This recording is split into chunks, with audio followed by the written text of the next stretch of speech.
Si Lolo Temyong ay isang masipag na magsasaka sa isang tahimik na baryo.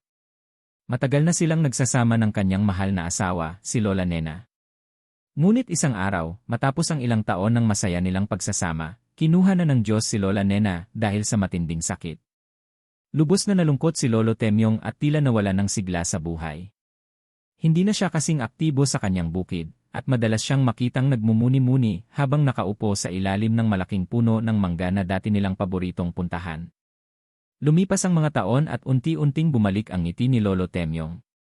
Natutunan niyang tanggapin ang pagkawala ng kanyang asawa at ibaling ang kanyang atensyon sa kanyang mga apo at mga kapitbahay.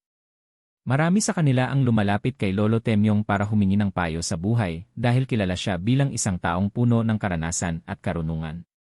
Isang araw, may dumating na bagong pamilya sa kanilang baryo. Isa sa mga bagong kasapi ng baryo ay si Aling Maria, isang biyuda rin na may halos kaparehong karanasan sa buhay gaya ni Lolo Temyong.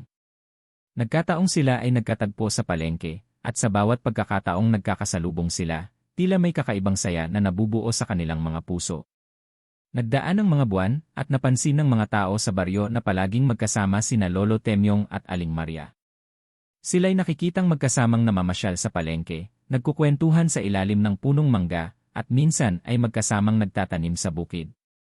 Naging malapit sila sa isa't isa, hanggang sa isang araw, nilapitan ni Lolo Temyong si Aling Maria.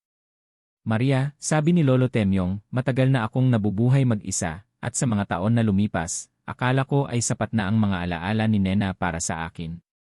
Pero nang dumating ka, naramdaman kong muli ang saya at pagmamahal na matagal ko nang hinahanap. Hindi kita maaaring palampasin. Gusto kitang makasama sa natitira kong mga taon. Napaluha si Aling Maria, at masaya siyang sumagot, Temyong, matagal ko nang hinahanap ang isang kasama sa buhay, at ikaw ang taong nagbigay ng kulay sa mga araw ko. Pumapayag ako. Ilang linggo lang ang lumipas, isang maliit ngunit masayang kasalan ang naganap sa kanilang baryo. Kasama ang kanilang mga kaibigan at pamilya, muling naramdaman ni Lolo Temyong ang init ng pagmamahal. Hindi niya inakalang muli siyang makakaramdam ng ganitong kaligayahan sa kanyang edad. At mula noon, naging mas masigla si Lolo Temyong.